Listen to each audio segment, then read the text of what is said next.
Salut zami mwen.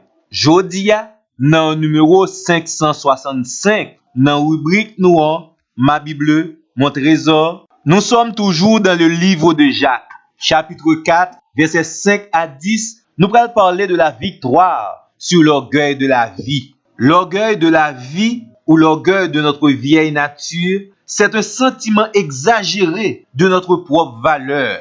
C'est ça psychologue y aurait une estime excessive de soi-même. C'est même une pathologie qui fait nous croire que nous supérieurs à l'autre monde. Nous sommes au-dessus des autres. Dans 1 Pierre 5, verset 5 et Jacques 4, verset 6, la parole de Dieu nous dit « Dieu résiste aux orgueilleux ».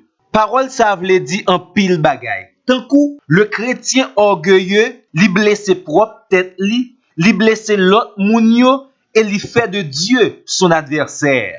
Et c'est peut-être ça, un chrétien orgueilleux ne peut atteindre un certain niveau spirituel. Chrétien qui orgueilleux a, li pa jamais rivé à la maturité spirituelle. Entendez bien, si Dieu résiste aux orgueilleux, d'où l'orgueilleux risque de passer à côté de nombreuses bénédictions que bon Dieu t'a destinées pour la vie. 1 Jean 2, verset 15, parlez-nous de l'orgueil de la vie, qui c'est un âme très puissant qui dans le monde et qui en bas contrôle direct Satan le diable. Et pour se libérer de l'orgueil de la vie, Jacques adresse un nombre de 7 exhortations aux chrétiens. La première exhortation, soumettez-vous donc à Dieu. Jacques 4, verset 7. La deuxième exhortation, résistez au diable. Jacques 4, toujours le verset 7. Troisième exhortation, approchez-vous de Dieu. Jacques 4, verset 8. Quatrième exhortation, nettoyez vos mains. Toujours Jacques 4, le verset 8. Cinquième exhortation, purifiez vos cœurs.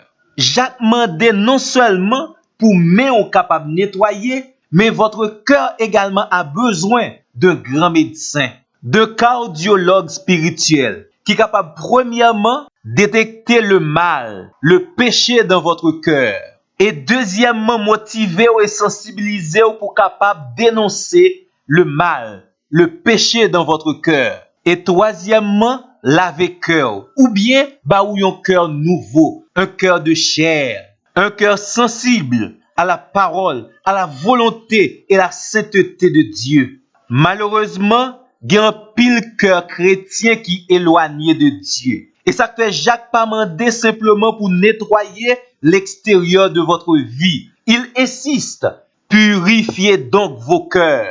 Nous tous connaissons très bien que le cœur est le siège des affections chrétiennes. D'où le chrétien qui purifie son cœur, il a capacité maintenant pour affectionner aux choses d'en haut, aux choses divines, et pour remporter la victoire sur l'orgueil de la vie.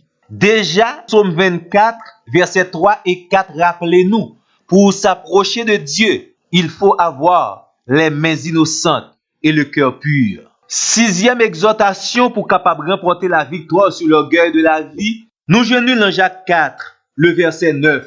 Sentez votre misère, soyez dans le deuil et dans les larmes. Il est bien vrai, la Bible, la parole de Dieu nous appelle à nous réjouir. Mais sincèrement, pas quoi un chrétien a trouvé assez de sincérité pour le réjouir lorsque l'état spirituel de son âme est très mauvais devant Dieu.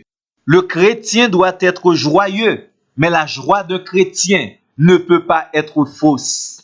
Chrétien pas qu'à et pas doit tromper tête li. Il y a quelques situations à traverser, li doit certainement répandre des larmes auprès du trône de Dieu afin d'obtenir miséricorde et grâce. La septième exhortation pour remporter la victoire sur l'orgueil de la vie se trouve au verset 10.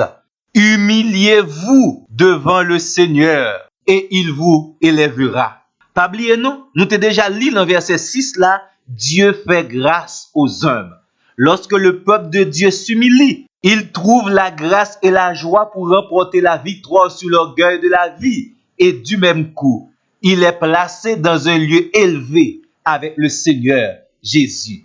Saisis votre victoire, mon ami. Dieu vous aime. Et tant pis, rendez-vous ensemble avec nous pour notre plus prochain numéro. Merci.